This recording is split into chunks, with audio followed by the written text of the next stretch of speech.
Hello guys, स्वागत है आपका गेट आईएएस अचीवर चैनल में। तो आज मैं लेक्चर स्टार्ट कर रही हूँ माइक्रो प्रोसेसर सब्जेक्ट के लिए।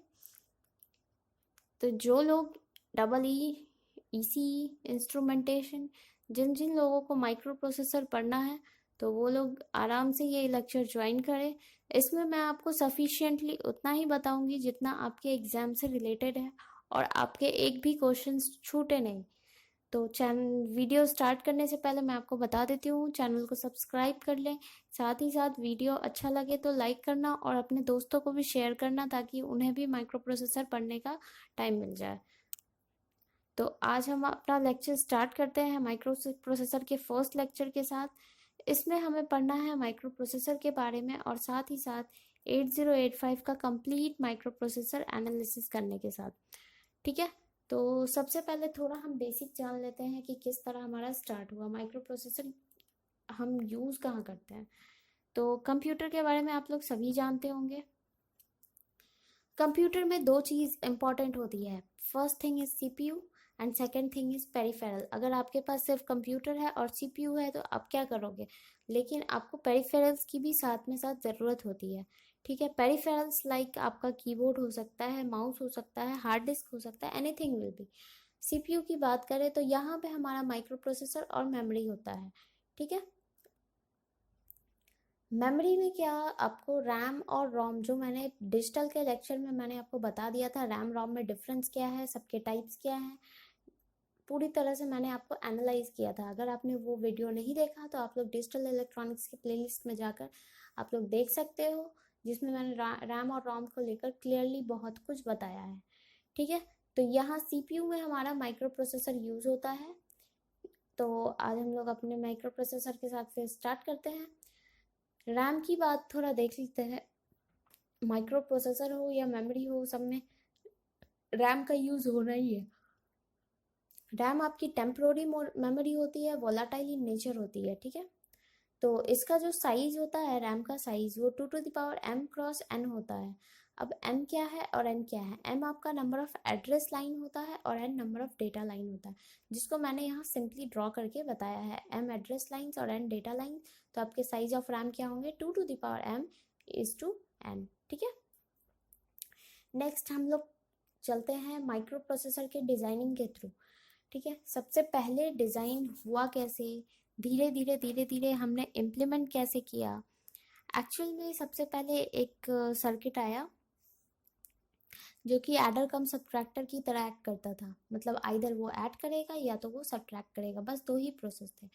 ठीक है, तो एक सिग्नल दिया हमने m, साथ ही साथ ये x मैंने दिया है जो कि डेटा लाइन्स है, 4 बिट्स का लिया है अभी मैंने।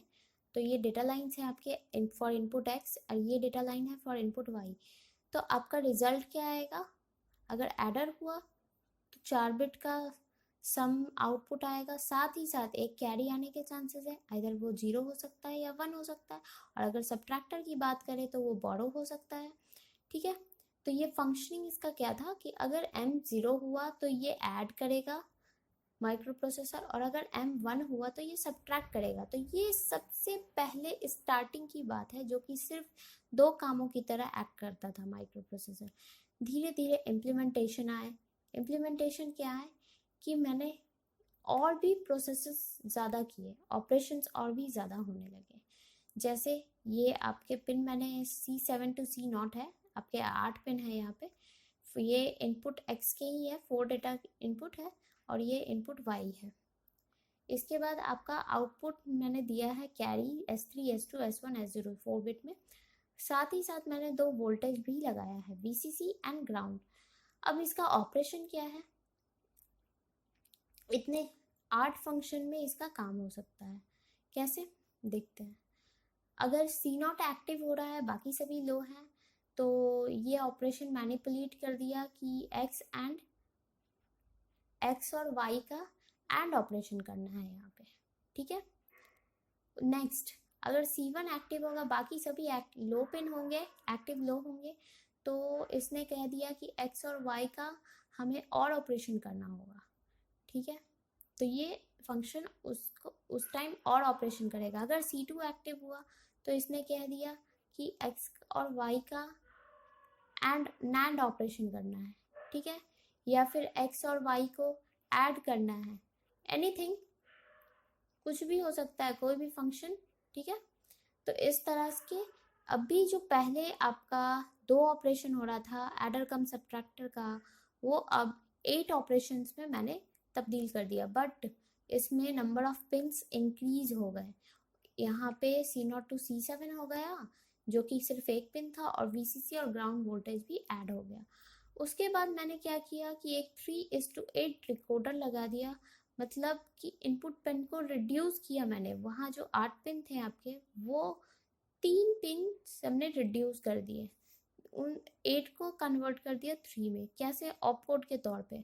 ऑपकोड 3 बिट्स में आप लोग जानते हो, मैंने बताया डिजिटल को लेकर 0 to 8 किस तरह काउंट, 0 to 7 किस तरह काउंट होता है, जो कि 8 काउंट है। तो अगर 000 है, इट मीन्स कि C1 एक्टिव, C0 एक्टिव है, रेस्ट ऑल 0। तो उस समय x एंड y हो जाएगा, जो भी आप मैनिपुलेट करके रखना चाहो वो, ठीक है। तो इन चीज़ को क्या किया, अभी ऑपकोड में तब्दील कर दिया। इसको करने से ये हुआ, number of input pin reduce हुए। इनपुट पिन को रिड्यूस करोगे तो उससे बहुत कुछ फ़ायदा है, कॉम्प्लेक्सिटी डिक्रीज होगी आउटर स्ट्रक्चर पे, साथ ही साथ स्पीड इंक्रीज होगी सर्किट की, और कॉस्ट भी डिक्रीज होगी, ठीक है। नेक्स्ट आते हैं हम लोग यहाँ पे। इसके बाद मैनिपुलेशन क्या हुआ, हम सबने क्या किया, अब भी नंबर ऑफ पिन्स को और रिड्यूस कर दिया, और ये जो इनपुट हम लोग 2 बार देते थे, एक x और एक y, उसको एक ही बार कर दिया कन्वर्ट। इससे क्या हुआ, ये आपका ऑपकोड ही है, ऑपकोड के लिए लगा दिया मैंने 3:8 डिकोडर, जो कि 3 बिट का इनपुट लेगा और इसको कन्वर्ट करेगा 8 बिट में, और साथ ही साथ एक पिन इधर क्लॉक के लिए बढ़ गया। तो देखा, 4 पिन रिड्यूस करके मैंने एक पिन और लगाया, इंक्रीज किया, 3 पिन रिड्यूस हो गया पिछले से, बट एक मेमोरी लगानी पड़ी हमें। कारण बताती हूँ। पहले जैसे ही क्लॉक पल्स का फर्स्ट पल्स एक्टिव होता है, तो आपका डेटा क्या जाएगा, x जाएगा, और वो रजिस्टर में जाके स्टोर हो जाएगा। सेकेंड क्लॉक पल्स के लिए डेटा y जाएगा। तो रजिस्टर इसलिए है कि वो एटलीस्ट x के डेटा को होल्ड कर सके, या वाइट के डेटा को होल्ड कर सके, जो भी मैनिपुलेशन है। तो रजिस्टर आपके स्टोरिंग डिवाइस की तरह एक्ट करता है, और यहाँ वो डेटा स्टोर कर रहा है, ठीक है। डेटा स्टोर करने के बाद जो भी ऑपरेशन करना है वो 3:8 डिकोडर पे मिलेगा, और ALU फिर इसको ऑपरेट करके काम करेगा। नंबर ऑफ पिन्स रिड्यूस हुए, स्पीड और इंक्रीज हो गई धीरे धीरे। फिर इसके बाद और क्या आया, ये बन गया आपका by directional data bus. 4 bit का अभी दिखाया मैंने, ये 4:16 डिकोडर लगा है, जो 4 को 16 में कन्वर्ट कर रहा है। मतलब धीरे धीरे इनपुट्स को और इंक्रीज किया, बिट्स को इंक्रीज किया, ALU लगाया, एक फ्लैग लगाया। फ्लैग आगे मैं आपको बताऊंगी, फ्लैग को डिटेल में, तो क्लियर हो जाएगा। अभी फिलहाल आप फ्लैग ही जाने। साथ ही फिर रजिस्टर तो यूज है ही, क्लॉक, VCC, ग्राउंड इतना यूज में है। यहाँ नया चीज क्या हो गया, बिट इंक्रीज हुआ और बाई डायरेक्शनल डेटा बस कर दिया मैंने। बाई डायरेक्शनल करने का कारण ये है, इनपुट तो अंदर जाना ही है, तो ये इसलिए एरो इधर की तरफ दिख रहा है। मतलब जैसे ही फर्स्ट क्लॉक पल्स होगा, डेटा आपका x जाएगा, रजिस्टर में जाके स्टोर हो जाएगा। सेकेंड पल्स के लिए डेटा y जाएगा, रजिस्टर में जाके स्टोर हो जाएगा। और थर्ड क्लॉक पल्स के लिए आउटपुट मिलेगा। मतलब आउटपुट के लिए जो हम अलग से 4 पिन लगाते थे, 5 पिन, उसको रिड्यूस कर दिया मैंने, और ये इसी से रिलीज हो जाएगा, ठीक है। तो ये था थर्ड क्लॉक पल्स के लिए आउटपुट आपको इसी से मिलेगा, इसलिए इसका एरो बाहर की तरफ है, इसलिए ये बाई डायरेक्शनल डेटा बस है, ठीक है। रजिस्टर सबको स्टोर करने के लिए ही है। इसके बाद थोड़ा सा मैनिपुलेशन और क्या आया, ये आ गया, एक कंट्रोल यूनिट लग गया। एक कंट्रोल यूनिट लग गया और ऑपकोड के पिन्स रिड्यूस हो गए। देख सकते हो नंबर ऑफ पिन्स कितना रिड्यूस हो गया हमारा, और फंक्शन इंक्रीज होते जा रहे हैं, ठीक है। तो फर्स्ट क्लॉक पल्स के लिए ये क्या लेगा, सबसे पहले ऑपकोड लेगा इसी डेटा बस से। ऑपकोड इसलिए ज़रूरी है क्योंकि उसे पहले ऑपरेशन पता चल जाएगा।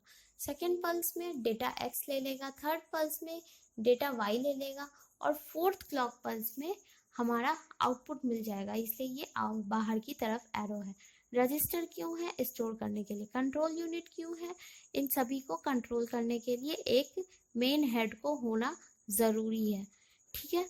इसके बाद थोड़ा मैनिपुलेशन और क्या हुआ, इसके बाद हमने माइक्रो प्रोसेसर को अटैच किया, पर इंटरफेस किया किसके साथ? सीपीयू के साथ, ठीक है। तो इसका हमने लिंक कैसे किया? बाई डायरेक्शनल जो डेटा बस है उसको कनेक्ट किया डेटा बस से, और एड्रेस लाइन को भी कनेक्ट किया। ध्यान ये रखना कि एड्रेस यूनिडायरेक्शनल होता है, एड्रेस आपका यूनिडायरेक्शनल होता है, और डेटा बस जो होता है वो बाई डायरेक्शनल होता है।